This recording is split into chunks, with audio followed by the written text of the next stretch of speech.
What happens when the man who owns 17 restaurants decides to flip burgers in disguise and catches a supervisor scamming customers at the drive-thru?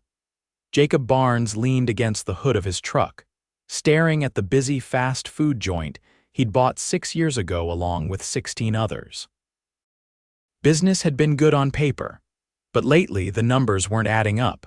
Customer complaints trickled in, long wait times, wrong orders, less smiles.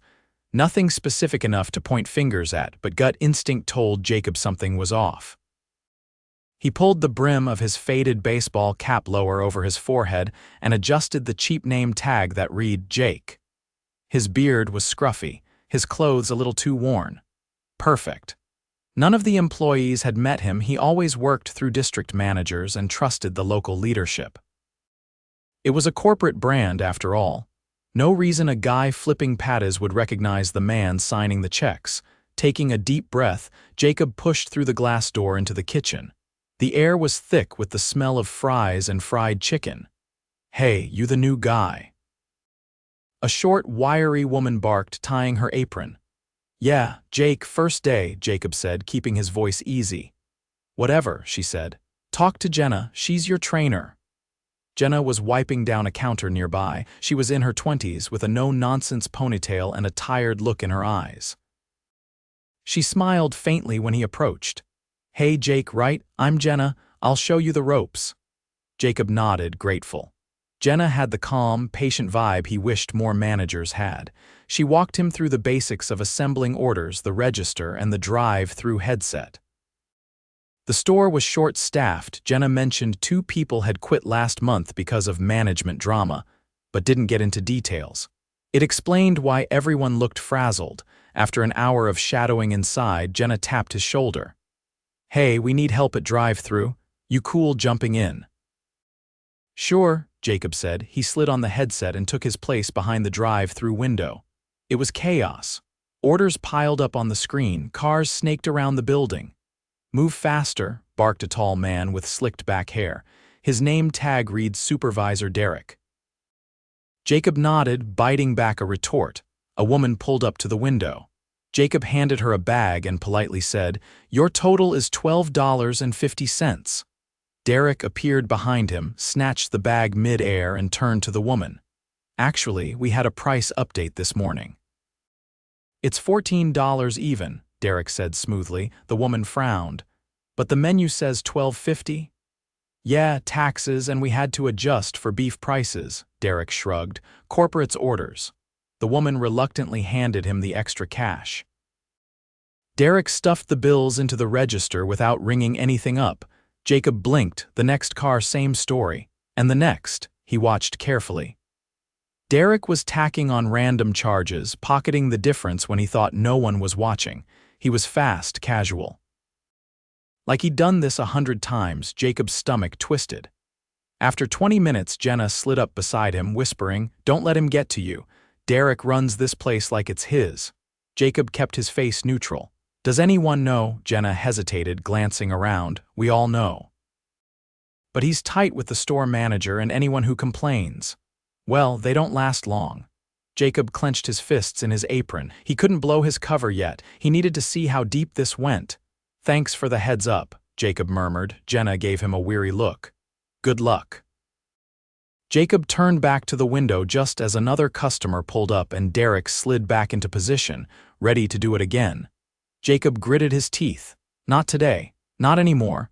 Jacob kept his head down and his mouth shut for the next 2 hours. Every instinct screamed at him to confront Derrick immediately, but he needed to see the full scope first.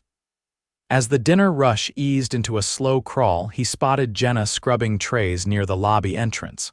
Her movements were mechanical, like she was just trying to get through the night. Derrick leaned against the counter, scrolling on his phone. Occasionally, he barked orders without looking up, usually at Jenna or the younger cashier named Lewis, a lanky teenager who seemed nervous every time Derrick walked by. Jacob wiped down the drive-thru counter and tried to think. There was clear theft happening, but it wasn't just about the money. It was the culture. Employees beaten down, afraid to speak, a boss who stole without fear of consequences. If this was happening here, how many of his other stores were rotting from the inside out too? The front door chimed, pulling Jacob from his thoughts. A man in a suit stepped in, talking loudly on his phone. Without missing a beat, Derrick pocketed his device and straightened up, pasting on a fake smile. "Welcome to Burger Barn, sir. We'll be right with you." Derrick said, voice syrupy sweet. Jacob watched closely. The man ordered a family meal to go. Jenna hustled to prepare it while Derrick stayed glued to the counter, chatting up the customer about football scores and a new car he claimed he was buying. When the order was ready, Jenna set the large bag on the counter. Derrick swooped in, grabbing the receipt and folding it before handing it over. "That'll be 48 even, sir." The man raised an eyebrow. "Pretty sure the menu said 42. Price changes today, sir." "Beef prices and supply chain issues. You know how it is," Derrick said smoothly. Jacob saw the slight hesitation in the man's face, but he was in a hurry and he pulled out a credit card. Derrick ran the card, handed over the bag, and turned away. Jacob caught a glimpse of the register screen. The transaction was voided immediately after the man left. Jenna caught Jacob's eye. Her expression was tight, lips pressed together. She knew, everyone knew, Jacob couldn't take much more. He needed to push. He approached Jenna casually while wiping down the soda machine. "Hey, Jenna." "Been here long?" "Almost 2 years," she said without looking up. "You ever think about leaving?" She hesitated, then shrugged. "Not everyone has the luxury." Jacob leaned closer, lowering his voice. "What would you change if you could?" Jenna finally looked at him, eyes sharp. "Start with getting rid of people who treat this place like their personal ATM." Before he could respond, a loud crash echoed from the back. Lewis had dropped a tray of frozen fries, scattering them across the floor. Derrick stormed over, jaw tight. "You kidding me, kid?" "You think we got time for your screw-ups?" Derrick snapped. "Sorry, sir," Lewis said, scrambling to pick up the fries. "Yeah, you're sorry. You're always sorry," Derrick sneered. "Maybe you should go mop the bathroom since you clearly can't handle food." Lewis flushed deep red but nodded, grabbing a broom. Jacob watched him disappear into the back, shoulders slumped, Jacob's hands curled into fists. He had seen enough. It was time to surface. He walked into the break room, pretending to grab a water bottle. It was small, grimy, lockers dented and covered in old stickers. He found the store manager's schedule pinned to the corkboard. Store manager, Carla Dean. Her shift ended 2 hours ago. No wonder Derrick acted like he owned the place at night. Jacob returned to the front, catching Derrick bragging to another cashier about how easy it was to hustle a few extra bucks. Jacob pulled Jenna aside again. "Who's the boss during the day?" "Carla," Jenna said. "She's not bad, just not around much. She leaves Derrick to handle it." Jacob nodded grimly. "Thanks." He waited until the last customer left and the lobby emptied out. Then he stepped behind the counter, pulling off his cap and straightening his back. "Derrick," Jacob said, voice carrying across the kitchen. Derrick turned, annoyed. "What?" Jacob stared him down. "I'm Jacob Barnes. I own this store and about 16 others." The room froze. Jenna dropped the rag she was holding. Lewis peered around the corner from the back. The cashier's mouth hung open. Derrick laughed, a short, ugly sound. "Yeah, right, and I'm the mayor." Jacob pulled out his wallet, flipping it open to reveal his corporate ID. Derrick's face drained of color. "I've spent the last 5 hours watching you steal from customers, intimidate employees, and create a toxic environment," Jacob said, voice steady.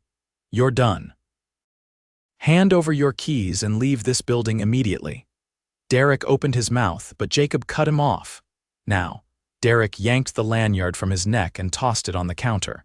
He stormed out without another word, shoving the door open so hard it banged against the frame. Jacob turned to the stunned employees. "Everyone take 10 minutes. Get some water, breathe, then we're going to talk." Jenna nodded slowly, almost like she couldn't believe it was happening. Lewis wiped his hands on his apron, looking overwhelmed.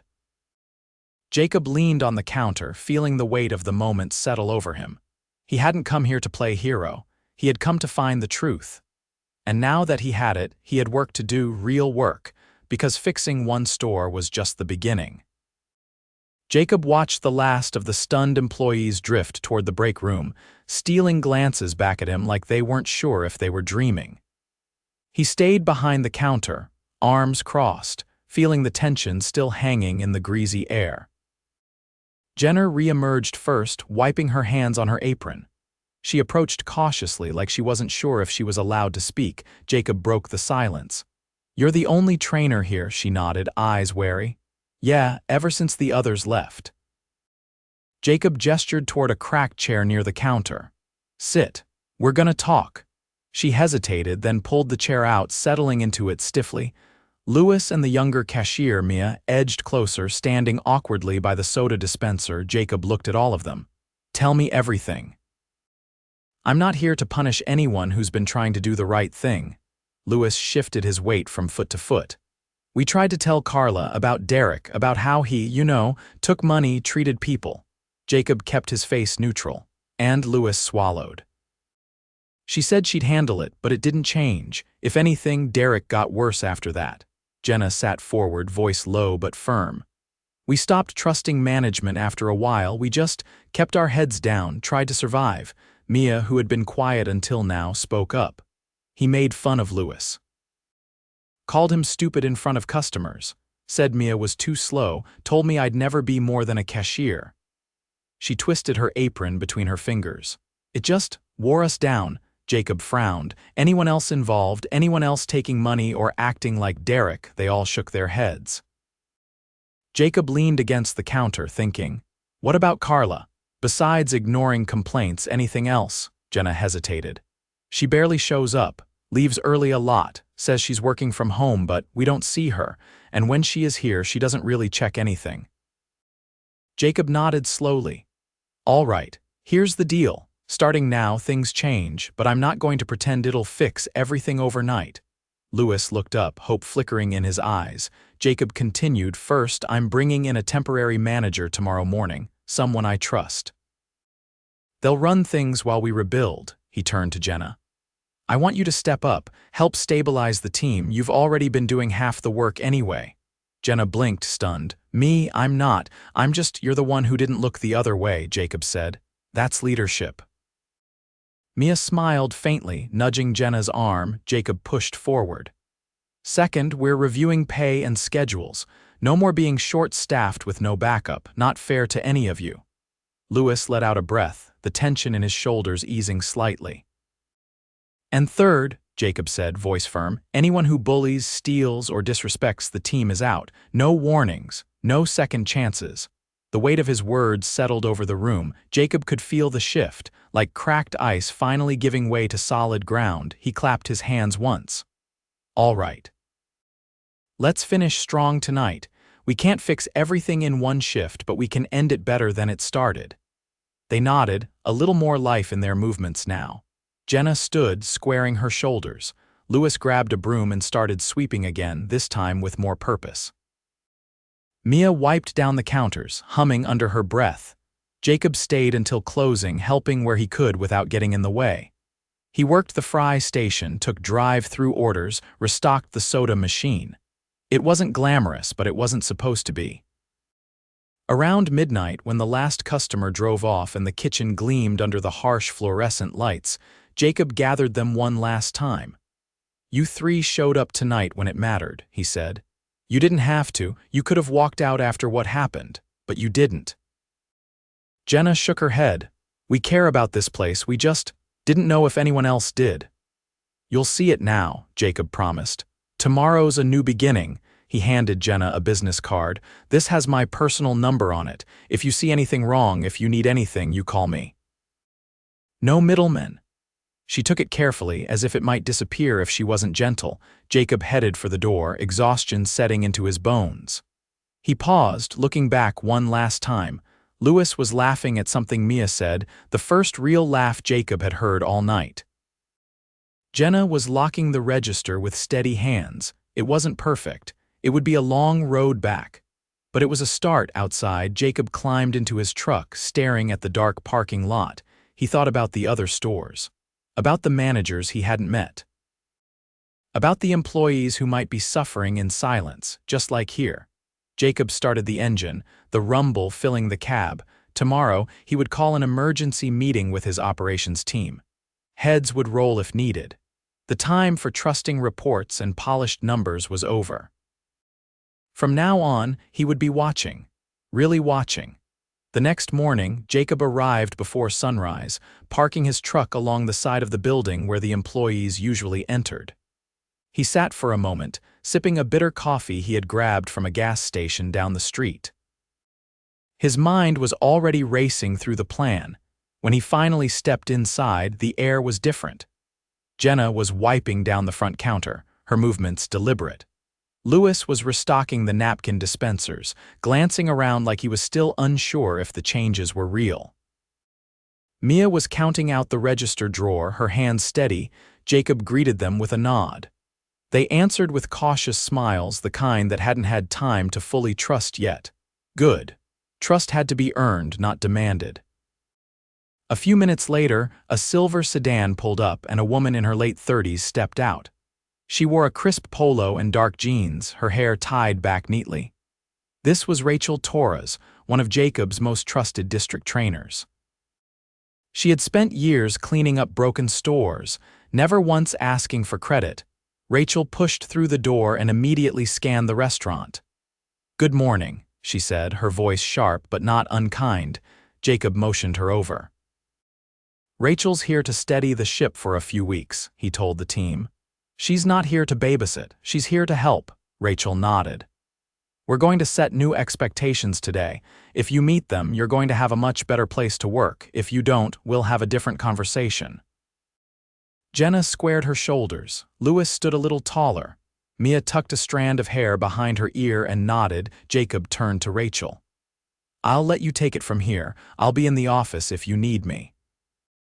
As he stepped into the cramped manager's office, Jacob pulled out his laptop and connected to the corporate portal. He had already scheduled a full audit of every store he owned. Every drive-through camera feed, every cash transaction at closing, every employee exit interview, all of it would be reviewed.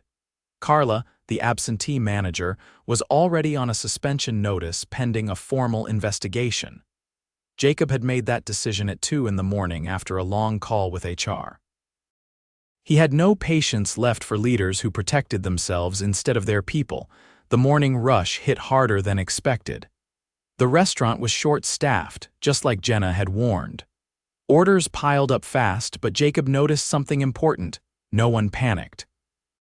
Jenna calmly adjusted the line, moving Mia to drive-through headset and stepping in herself to bag orders. Louis hustled between fryer and grill without once looking over his shoulder in fear. Rachel floated between stations, offering simple, direct feedback. Swap the fries earlier so they stay crisp. Check your bagging twice before you hand it off. You're doing good. Keep the line moving. Jacob watched through the office window, not perfect, but better already. He stepped out when the line finally thinned. Rachel met him at the counter. "They're rough around the edges, but they care," she said quietly. "Give me a few weeks, we'll turn this around." Jacob nodded. "That's the plan." He turned to Jenna, who had just handed off the last breakfast order. "You're off the clock in an hour," he said. "After that, meet me here." "I want to talk next steps." Jenna blinked in surprise but nodded. "Yes, sir." When her shift ended, she returned wearing a fresh hoodie and jeans, hair down, looking more relaxed but still wary. Jacob motioned her to sit in the booth furthest from the counter. "You've been carrying this place longer than you should have," he began. "I can't fix that overnight, but I can make sure it doesn't happen again." Jenna folded her hands on the table. "I'm willing to help, I don't want to get burned again." "You won't," Jacob said. "You're getting a promotion offer today, shift supervisor, real authority, real pay bump." Jenna's eyebrows shot up. "I'm not. I don't have manager experience." "Experience comes from doing the right things repeatedly," Jacob said, "not from waiting for someone to hand you a title." She stared at him for a long moment. "All right, I'm in." Jacob smiled, a real one this time. "Good," he said. "You'll train with Rachel. She'll show you how to lead without burning yourself out." Jenna nodded, a new steadiness in her posture. Jacob stood, offering his hand. She shook it firmly. They both turned as Louis and Mia walked by, clocking out for the day. Louis hesitated, then called over. "See you tomorrow, boss." Jenna laughed under her breath. "I guess that's me now." Jacob watched her walk back toward the kitchen, clipboard already in hand, checking the closing checklist Rachel had typed up an hour ago. He stepped outside into the bright afternoon sun. His phone buzzed a text from his operations manager confirming that the first audit reports were ready for review. Jacob slid into his truck, pulling the door shut behind him. He stared at the restaurant for a long moment. The peeling paint around the drive-thru menu board. The cracked concrete near the dumpsters. The weary building that had, somehow, survived worse than bad management, just like the people inside it. Jacob tapped the ignition, the engine rumbling to life. He wasn't just going to fix this store. He was going to fix every single one he owned. And this time, he would stay close enough to see the cracks before they spread. No more trusting middlemen, no more excuses. He pulled onto the road, the sun flashing against the windshield. Far ahead, the highway stretched out in a long, unbroken line. Jacob pressed the gas pedal down, heading toward his next store. There was work to do, and he was ready for all of it.